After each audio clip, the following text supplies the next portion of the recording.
The fluorescent lights of the courtroom hummed, a dull, insistent drone that mirrored the knot of anxiety tightening in Jamal Ellison's stomach. He sat beside his mother, her hand a comforting weight on his. The worn fabric of her dress whispered against the hard plastic chair, a small, familiar sound in the alien landscape of legal proceedings. He glanced at the polished mahogany table, where two uniformed officers, Bradley Knox and Derek Bell, sat with an air of bored indifference. Knox leaned back, his fingers drumming a silent rhythm on the table, a smirk playing on his lips. Bell, broader and more imposing, whispered something to their lawyer, a seasoned man whose face held the practiced calm of someone who had weathered countless storms in this very room. Jamal's gaze lingered on Knox's neatly pressed uniform, the glint of his badge a stark contrast to the lingering ache in his jaw, a phantom reminder of the night these men had dragged him from his car, the harsh gravel biting into his skin. He swallowed, the metallic tang of fear coating his tongue. They looked so normal, he thought, a chilling realization. How can people who do such things look so ordinary? His mother squeezed his hand, her silent reassurance a lifeline in the suffocating silence of the courtroom. Knox's smirk widened as he caught Jamal's eye. It was a look that spoke volumes, a silent taunt that echoed the words they had spat at him that night. Who's going to believe you? The arrogance radiating from him was a physical presence, a suffocating blanket of power. Let them stare, Knox thought, his inner voice a sneer. Let them see what happens when they cross the line. He knew the drill. He played this game before. Internal affairs, a few questions, a slap on the wrist. This Ellison, was just another blip on the radar. The courtroom doors swung open, momentarily disrupting the stagnant air. Every head turned, a ripple of anticipation passing through the room. Chief Andre T. Lawson strode in, his presence filling the space like a sudden change in atmospheric pressure. His uniform, crisp and impeccable, held a different weight than those worn by Knox and Bell. It spoke of authority, yes, but also of something more quiet, unwavering resolve. He moved with a controlled grace, his eyes scanning the room, taking in every detail. When his gaze landed on Knox and Bell, the temperature in the room seemed to drop several degrees. The smirk vanished from Knox's face, replaced by a flicker of unease. Bell shifted in his seat, his bravado suddenly brittle. Lawson, he thought, a cold dread creeping into his veins. What the hell is he doing here? All rise. The bailiff's voice cut through the silence. Judge Carla Denton entered, her expression neutral, her eyes sharp and assessing. As the proceedings began, Lieutenant Rachel Kim, from Internal Affairs, meticulously presented the evidence, the falsified reports, the contradictory witness statements, the photographs of Jamal's injuries, a stark testament to the brutality he had endured. Jamal's mother's hand tightened on his. He could feel her trembling, the silent echo of his own fear. He closed his eyes for a moment, trying to block out the images flashing through his mind. The blinding flashlights, the rough hands, the weight of Knox's boot on his chest. Breathe, he told himself, his mother's silent mantra echoing in his ears. Just breathe. Thomas Reed, a nervous man with trembling hands, recounted what he had witnessed from his apartment window that night. His voice wavered, but his words held a simple, undeniable truth. He presented the photographs he had taken with his phone, grainy but clear enough to show the officer's aggressive stance, Jamal's defenseless posture. The lawyer for Knox and Bell tried to discredit Reed, painting him as an unreliable witness, a man easily swayed by suggestion. But Reed held his ground, his nervous fidgeting replaced by a quiet determination. I saw what I saw, he thought, his voice gaining strength. They can't take that away from me. Officer Denise Vargas took the stand next. Her testimony was the most damning. A fellow officer from the Tulsa East Precinct, she described the culture of silence, the unspoken code that protected officers like Knox and Bell. Her voice was steady, her gaze unwavering as she recounted instances of similar misconduct, incidents swept under the rug, victims silenced. Knox glared at her, his eyes burning with a mixture of anger and betrayal. Snitch, he thought, his gut churning with a potent mix of rage and fear. "You'll pay for this." Vargas met his gaze, unflinching. "It's time," she thought, a sense of grim satisfaction settling in her chest. "It's time for things to change." As the hearing progressed, the initial confidence of Knox and Bell began to crumble. Their lawyer, a man who had built his career on navigating the murky waters of the legal system, felt the tide turning against him. The evidence was overwhelming, the witnesses credible. He glanced at his clients, their faces pale, their eyes filled with a dawning realization. "This is bad," he thought, a cold knot forming in his stomach. "This is very, very bad." The tension in the courtroom was palpable, a taut string stretched to its breaking point. Then, Chief Lawson rose to testify. The silence that fell was absolute, broken only by the rhythmic ticking of the clock on the wall. He spoke of an incident 3 years prior, a chillingly similar scenario where he, then a patrol officer, had been the victim of Knox and Bell's brutality. He recounted the humiliation, the pain, the fear. His voice, though controlled, resonated with a deep, righteous anger. He spoke of the systemic failures that had allowed such behavior to continue unchecked, the code of silence that had protected the perpetrators. His words hung in the air, heavy with the weight of unspoken truths. Knox and Bell stared at him, their faces ashen. The room seemed to hold its breath, waiting for the inevitable. Judge Denton adjourned the hearing, her face impassive, her eyes revealing nothing. As Knox and Bell were escorted out, their bravado completely gone, Jamal felt a wave of relief wash over him. It wasn't victory, not yet, but it was a start. He looked at his mother, her eyes shining with unshed tears. He squeezed her hand, a silent promise that this was just the beginning of their fight for justice.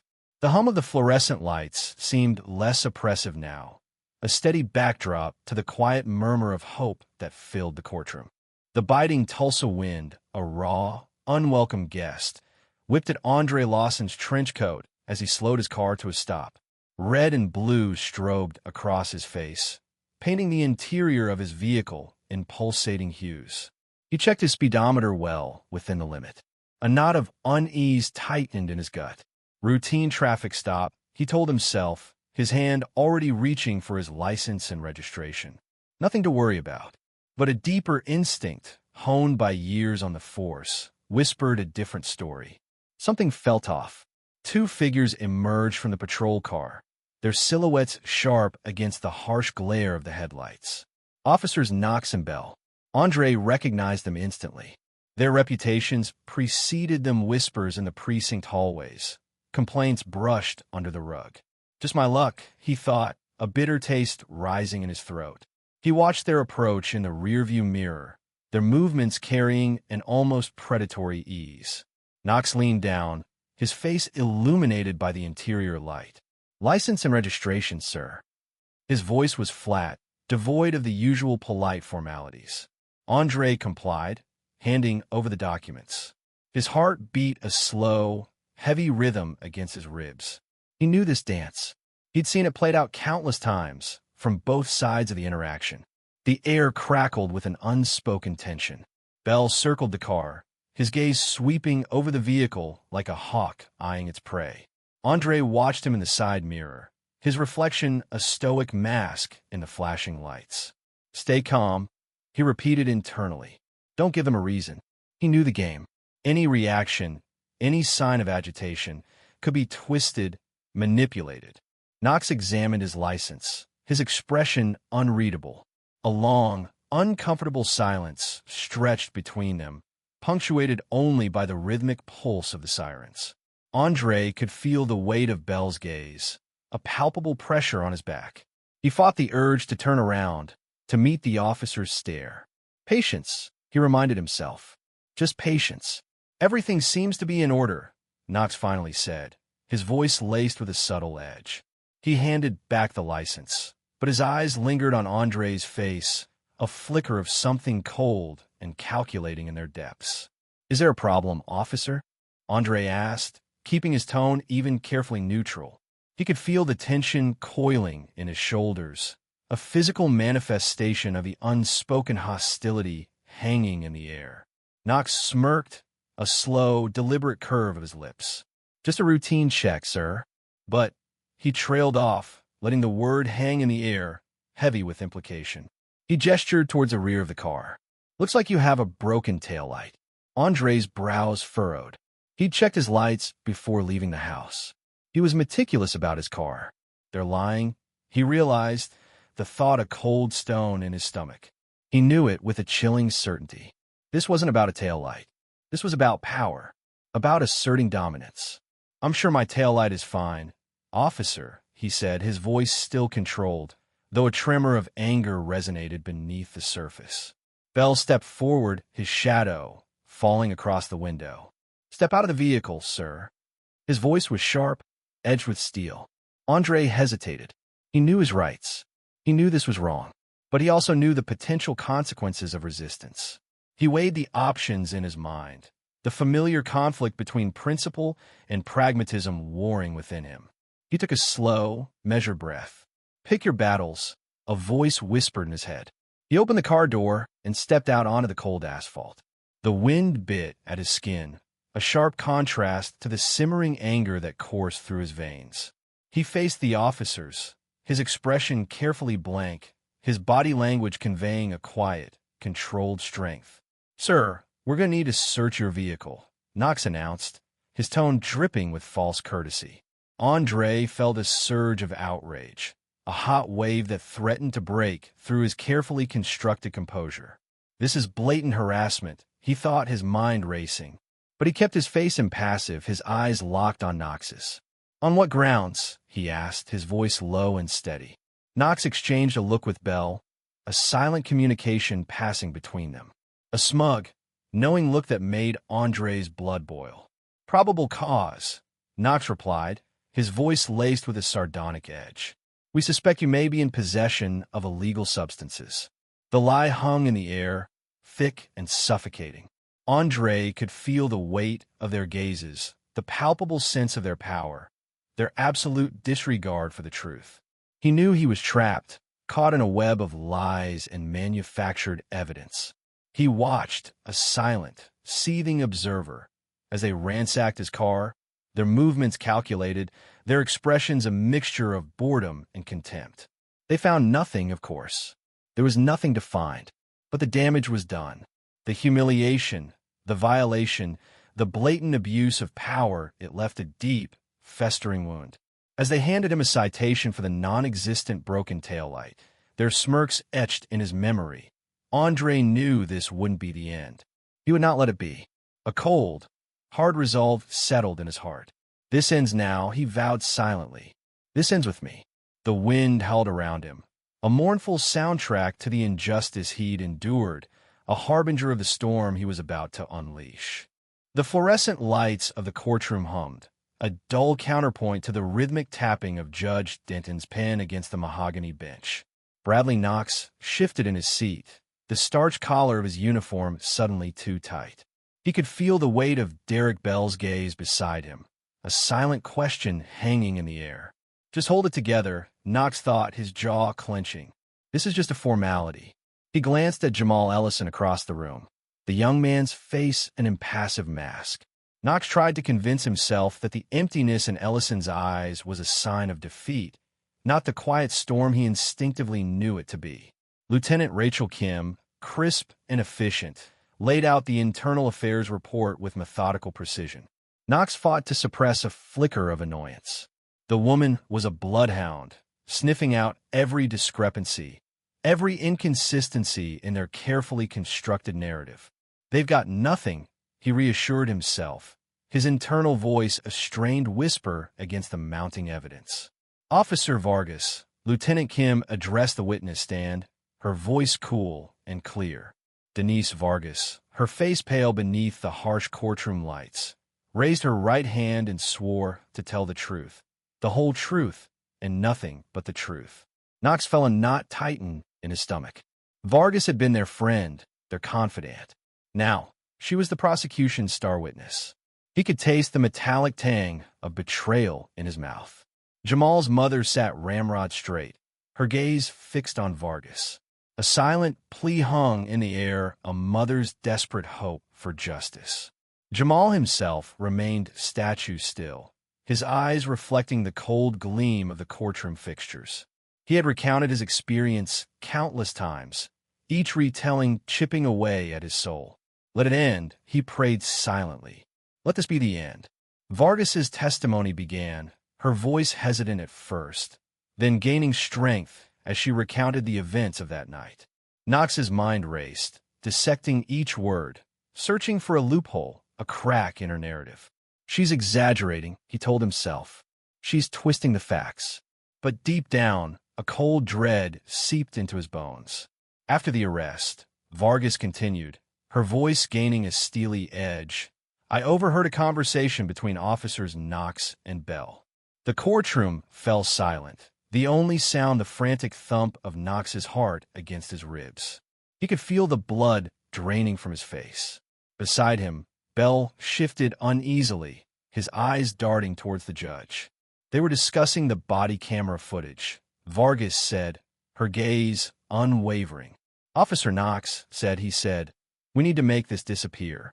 Like it never happened. The words hung in the air, heavy with implication. A collective gasp rippled through the courtroom. Jamal's mother's grip tightened on her purse, her knuckles white. Knox felt a wave of nausea wash over him.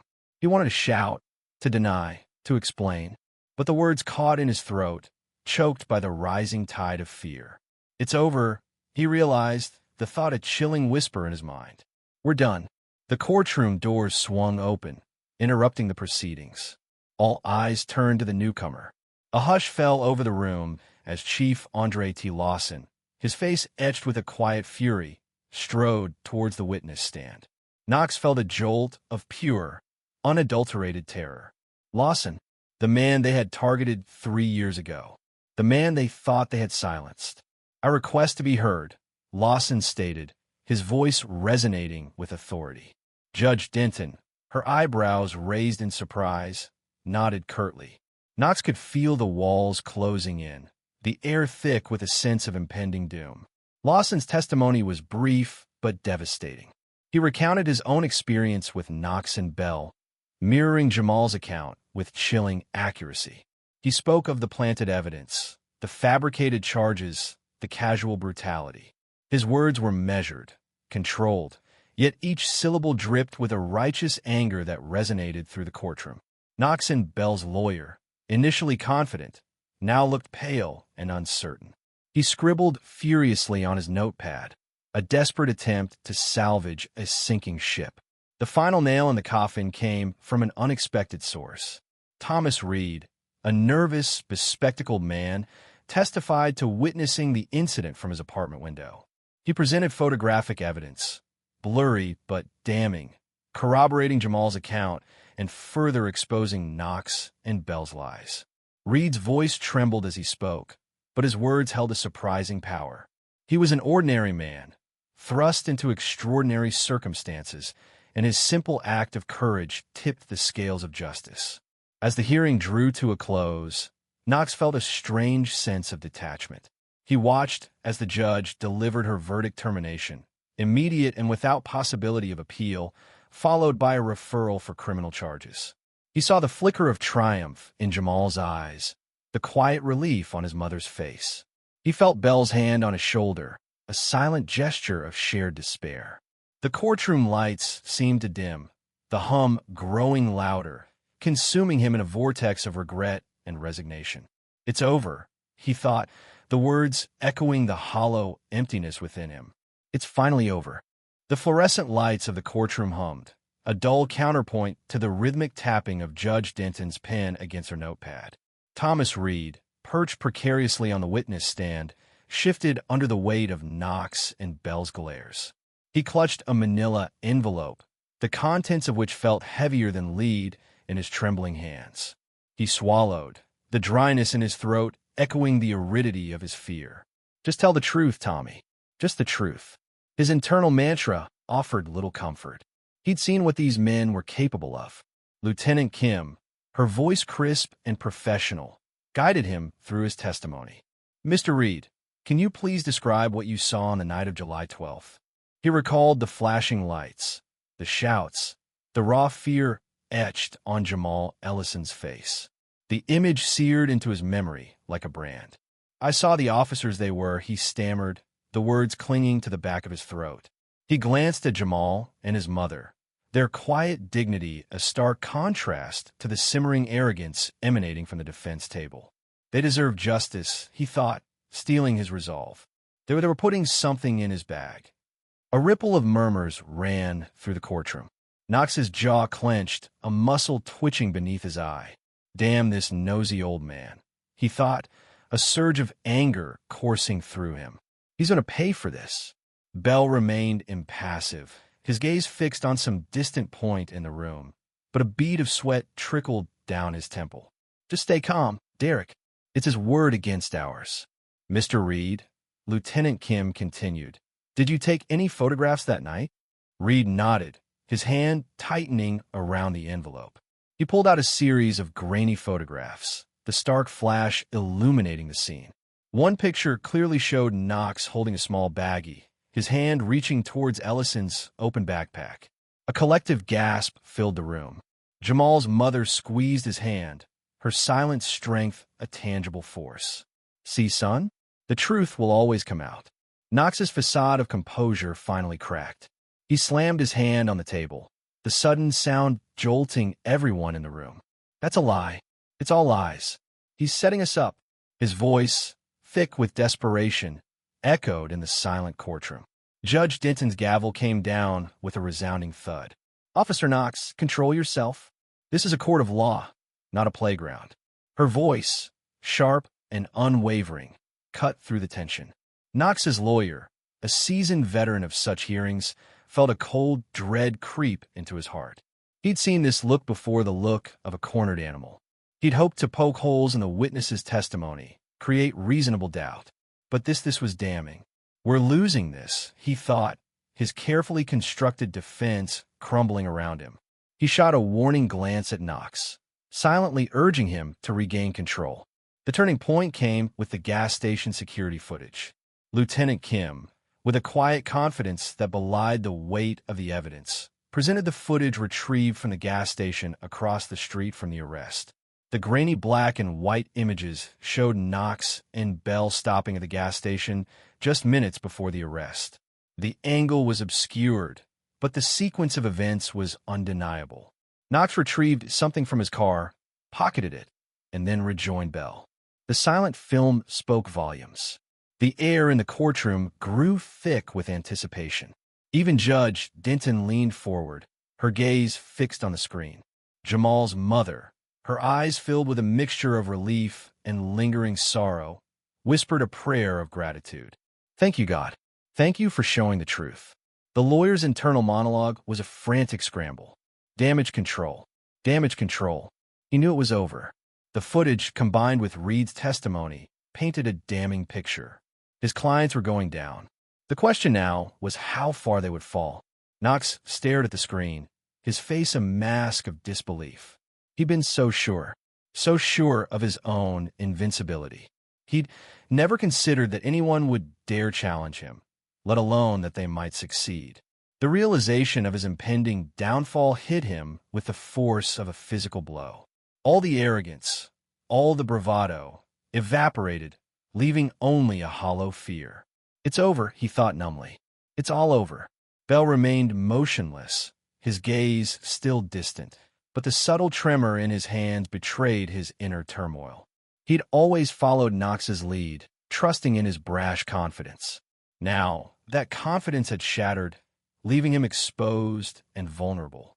The code of silence, the unspoken pact of brotherhood, felt like a flimsy shield against the weight of the evidence. He closed his eyes, the image of the gas station footage burned into his mind.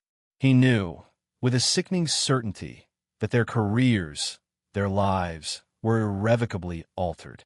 Just as Judge Denton was about to deliver her verdict, the courtroom doors swung open. A hush fell over the room as Chief Andre T. Lawson, his presence commanding attention, strode towards the witness stand. His expression was controlled, but his eyes held a flicker of something deeper, something that resonated with the quiet fury of a long-awaited reckoning. He raised his hand, requesting permission to speak. Judge Denton, surprised but intrigued, granted him the floor. "Your Honor," Chief Lawson began, his voice resonant and clear. "3 years ago, I was a victim of these same officers. They used the same tactics, the same lies, to try and destroy my career." The courtroom erupted in a cacophony of whispers and gasps. Knox and Bell stared at him, their faces ashen. The lawyer's carefully constructed damage control strategy disintegrated into dust. This was a game-changer. The chief's testimony wasn't just about Ellison anymore. It was about a systemic problem, a culture of corruption that had festered for far too long. Chief Lawson's words hung heavy in the air, each syllable a hammer blow against the wall of silence that had protected Knox and Bell for so long. He spoke of intimidation, of fabricated evidence, of the fear that had kept him silent for years. He spoke of the need for accountability, for justice, not just for himself, but for every victim of their abuse of power. As Chief Lawson concluded his testimony, the atmosphere in the courtroom was palpable. The shift in power was undeniable. Knox and Bell, once so confident in their impunity, were now utterly defeated.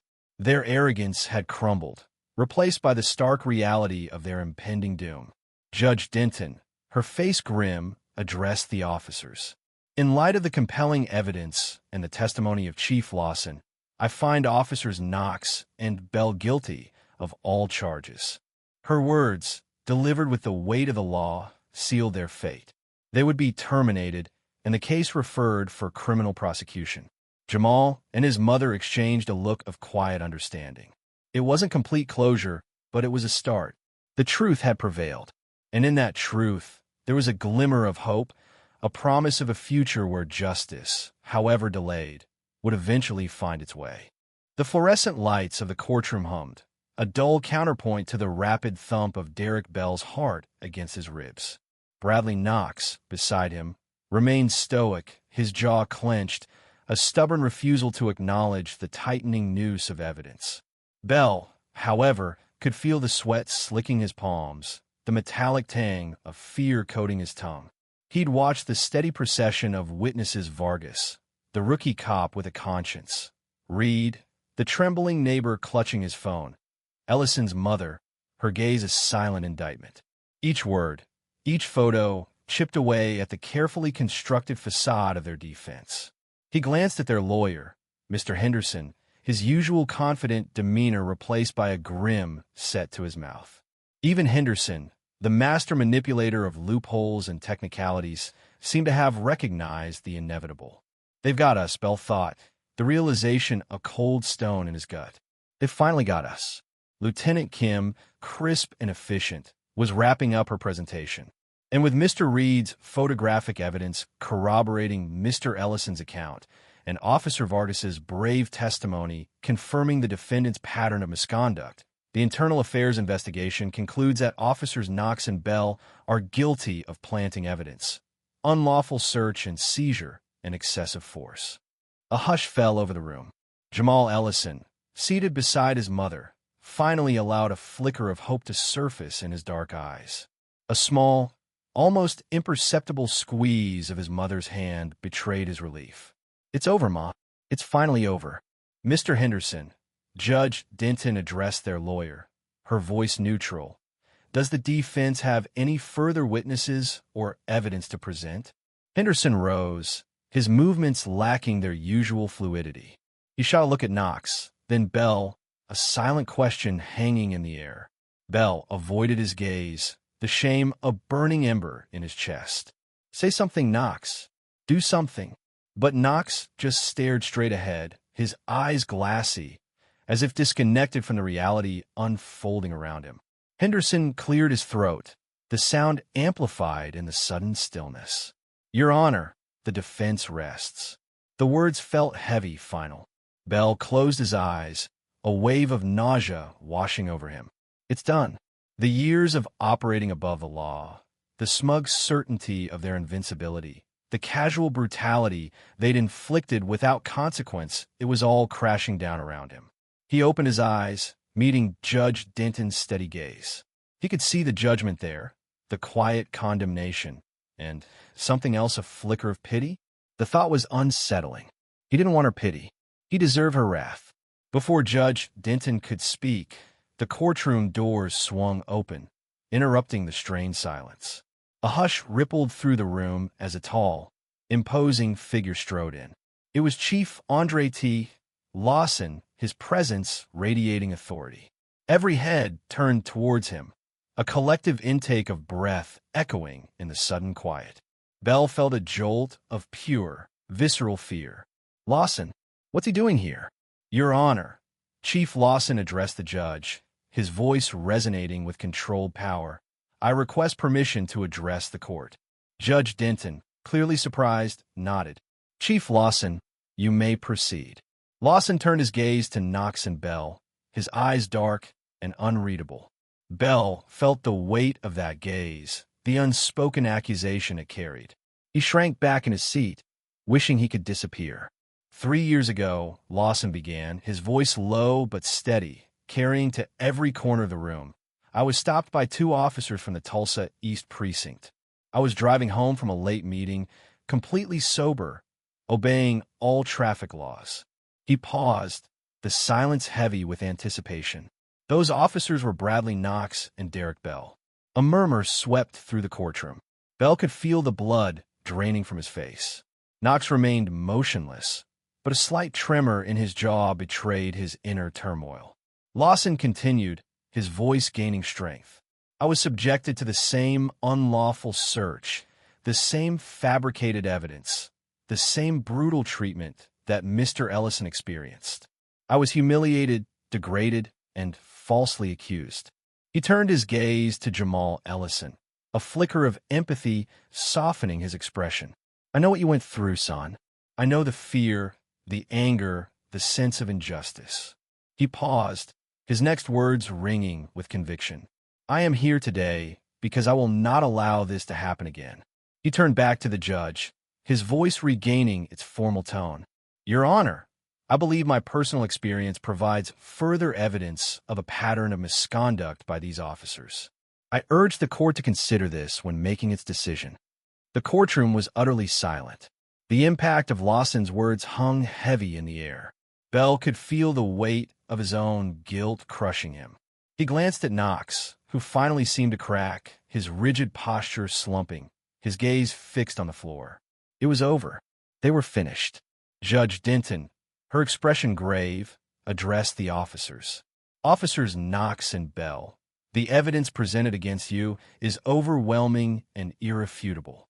Your actions have not only violated the law, but have also deeply eroded public trust in the very institution you swore to uphold. I recommend your immediate termination from the Tulsa Police Department and referral for criminal charges." Her words were a hammer blow, shattering the last vestiges of their denial. Bell closed his eyes, a wave of relief washing over him, strangely mingled with despair. It was over. The charade was over.